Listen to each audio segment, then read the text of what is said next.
As leis de Mendel geralmente são estudadas como regras a serem decoradas, sem o entendimento dos conceitos que as fundamentam. Um desses conceitos é a meiose. A atividade Meiose e as leis de Mendel oferece aos alunos a possibilidade de relacionar de forma visual o comportamento de segregação independente dos cromossomos na meiose com as leis de Mendel, que versam sobre a segregação independente dos alelos. E como funciona a atividade?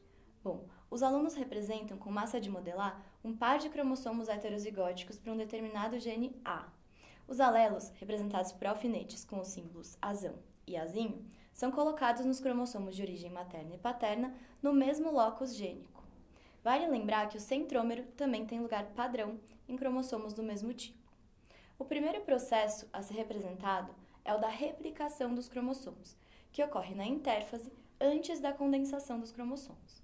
Atenção especial para o fato de que as cromátides irmãs resultantes da duplicação contenham alelos iguais.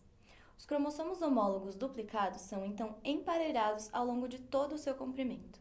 Porém, para simplificar a representação do emparelhamento, eles são colocados lado a lado.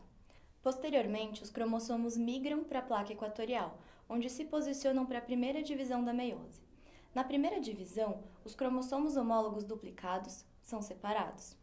E essa separação dos dois cromossomos separa também para células diferentes os alelos de origem paterna e materna. Veja só, essa separação física dos cromossomos homólogos durante a primeira divisão da meiose é exatamente o que explica a primeira lei de Mendel, ou princípio da segregação, que afirma que os gametas, que são resultantes da meiose, carregam somente um dos alelos de cada gene.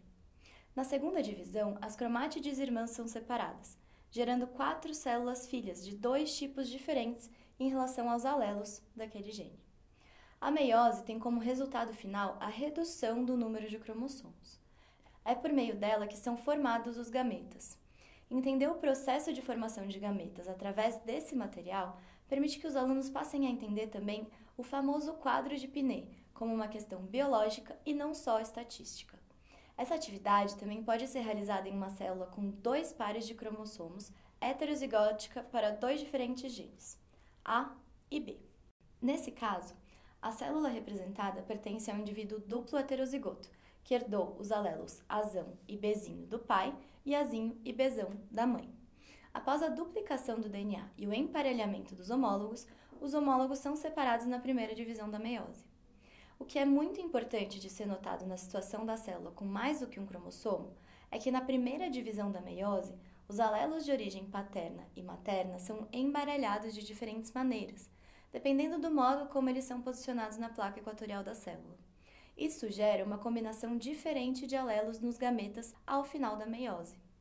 Veja que os alelos azão podem ser encaminhados para a mesma célula que os alelos bezão ou bezinho, dependendo do posicionamento relativo dos cromossomos de origem materna ou paterna na placa equatorial da célula em processo de meiose.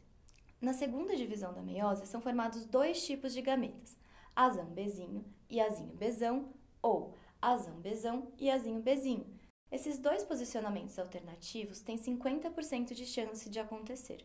É por isso que no conjunto de células que entram em meiose, em um indivíduo azão, azinho, bezão, bezinho, haverá a formação de 4 tipos diferentes de gametas, azão-bezinho, azinho-bezão, azão-bezinho e azinho-bezinho, na proporção de 1 para 1 para 1 para 1.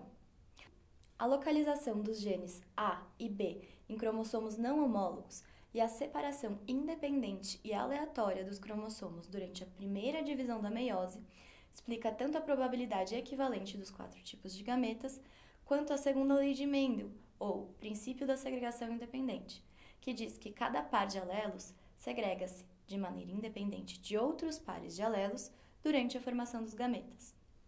Com essa atividade, é possível destacar os eventos da meiose mais significantes relacionados à transmissão dessas características hereditárias, tais como emparelhamento e segregação dos cromossomos de origem materna e paterna, que são os que formam cada par de homólogos.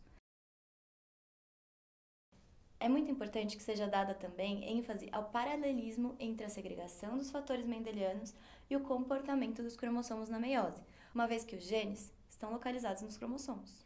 Os conceitos trabalhados na atividade são genes e alelos, cromossomos homólogos, cromátides irmãs, segregação independente dos cromossomos homólogos e origem da variabilidade genética.